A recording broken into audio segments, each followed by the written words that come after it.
জুলাই তেমনি একটি অধ্যায় যেখানে ভয় পরাজিত হয় সাহসে, নীরবতার রূপ নেয় প্রতিবাদে, আর আত্মত্যাগ জাগিয়ে তুলে নতুন প্রত্যয়। স্বৈরাচারের অন্ধকারের প্রাচীর ভেঙে ছাত্রদের অগ্নিজরা আন্দোলনের রচিত হয় মুক্তির মহাকাব্য, যেখানে রাজপথ নিজেই উঠে ওঠে ইতিহাসের সাক্ষী। জুলাই আন্দোলন শুধু একটি রাজনৈতিক অধ্যায় নয়, এটি ছিল একটি প্রজন্মের সাহস, স্বপ্ন, আত্মত্যাগ, পরিবর্তনের আকাঙ্ক্ষার এক বহিঃপ্রকাশ।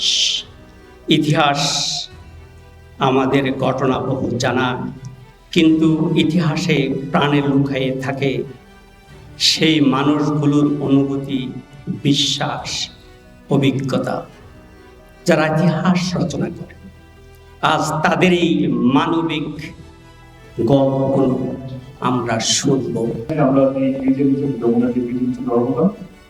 সেখানে আমরা সবাই একত্রিত হলাম, আর বৃষ্টির মতো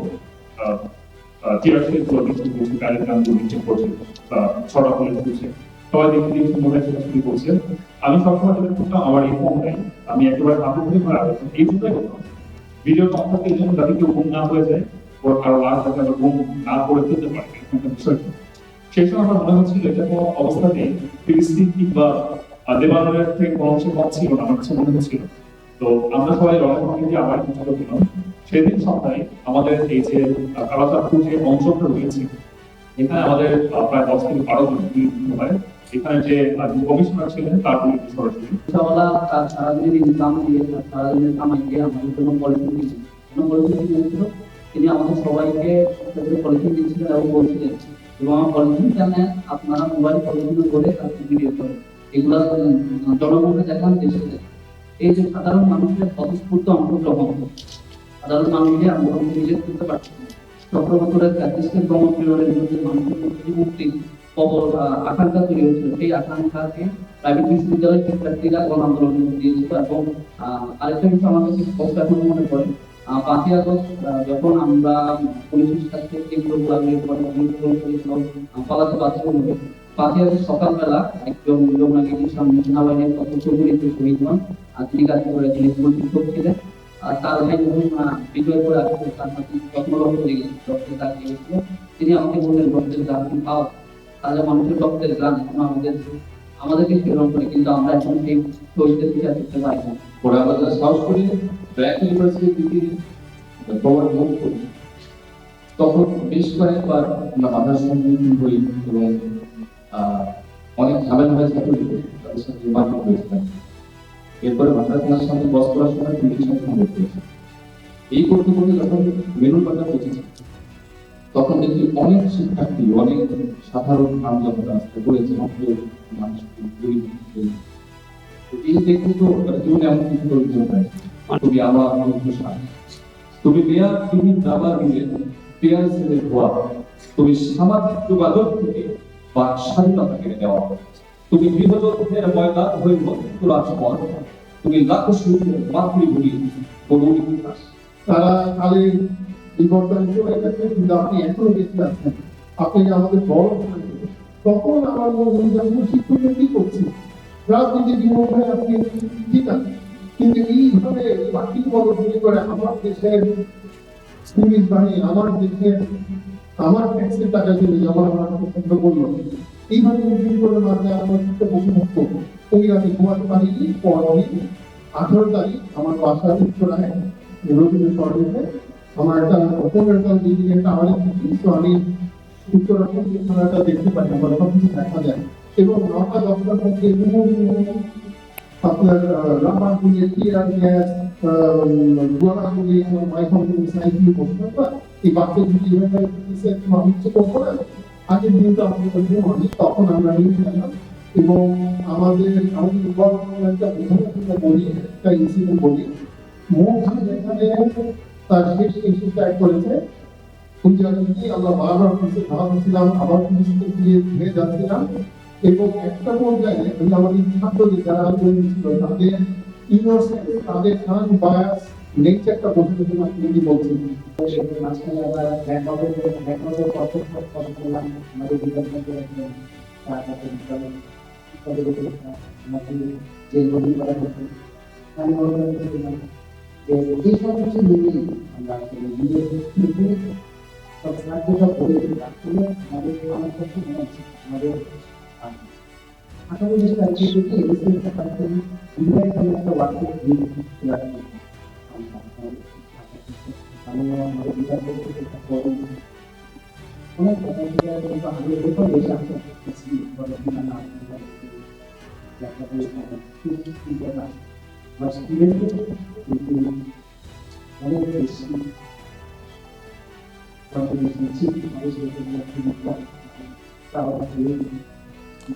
আপনারাও বলেছেন এই পুরো জেনারেশন একটি বাংলাদেশের মধ্যে একটি কান্ট্রিতে সাইন্স সঠিক তরুণ জনগোষ্ঠী কিন্তু উপেক্ষা করার কোনো উপায় নেই।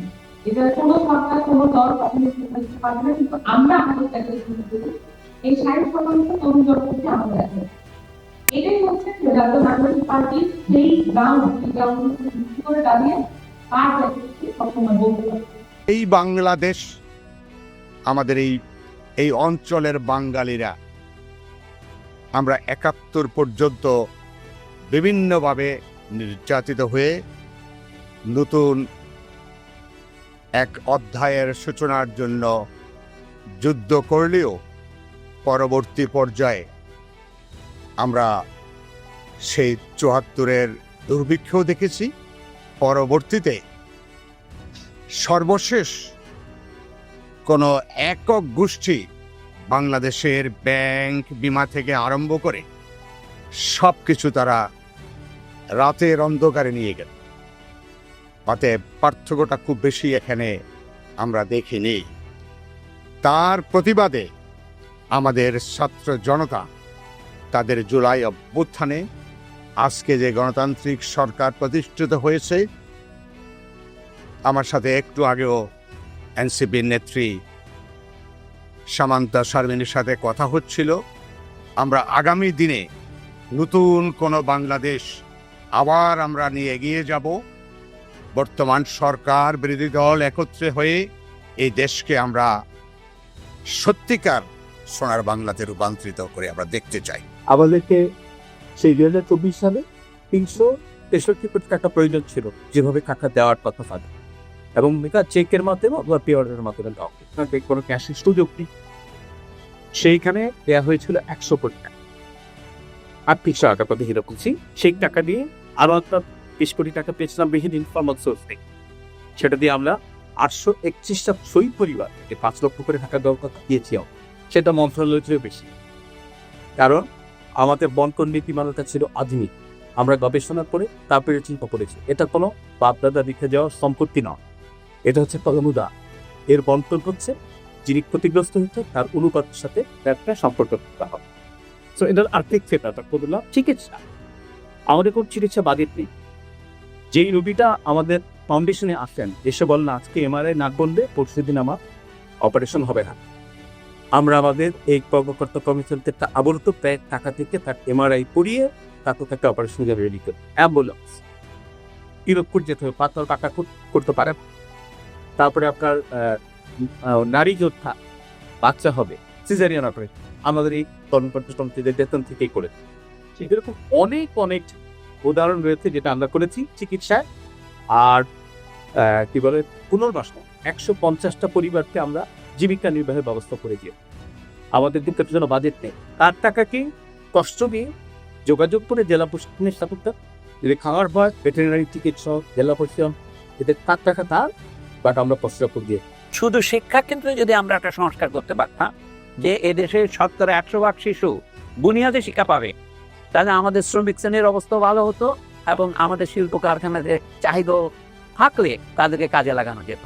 আর যদি না হয় কাজে লাগানো না যায় তাদেরকে বিদেশে বাড়াতে পারতেন এবং তারা তখন অদক্ষ শ্রমিকের জায়গায় দক্ষ শ্রমিক হতো। আমরা তো সেইটাও করতে পারছি না। আমি কর্মসূচিটাকে এখনো দেখতে পাচ্ছি না। আসল কর্মসূচি হচ্ছে কর্মসংস্থান। দেশের অর্থনীতি যদি তাদেরকে কাজের মধ্যে লাগাতে না পারে, এই আন্দোলনটা যে হয়েছিল কোটা না মেধা, 2000 ছেলে মেয়ে হতো সরকারি চাকরি পাবে। আমাদের বেসরকারি বিশ্ববিদ্যালয়ের ছাত্রছাত্রীদের সেখানে আগ্রহ ছিল না, ভিডিওতে আমরা দেখেছি।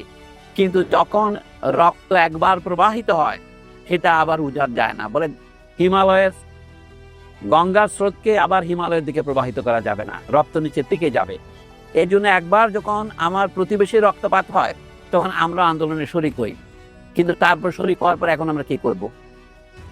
অভ্যুত্থান তো হলো, ফ্যাসিবাদ মুক্ত বাংলাদেশ করলেন, আপনি কি এখন আবার নতুন ফ্যাসিবাদের জন্য জায়গা তৈরি করবেন? এই প্রশ্ন করে আমি আমার উত্তর দিলাম। প্রথম শুনলাম কমপ্লিট শাটডাউন।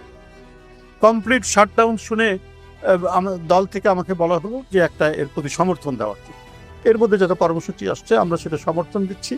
16ই জুলাই রংপুর বেগম রোকেয়া বিশ্ববিদ্যালয়ের সেই দুঃসাহসী আত্মদান আমরা দেখলাম আবু সাইদে।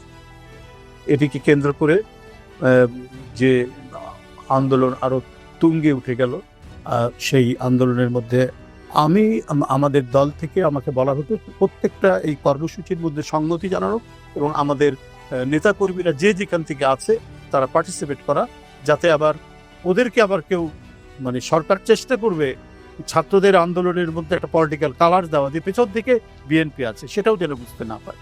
সেই দিকটাও আমরা লক্ষ্য রেখে নানাভাবেই এই আন্দোলনটা যাতে আরো গড়ে উঠে সেই প্রচেষ্টাটাই আমরা করতে লাগলাম।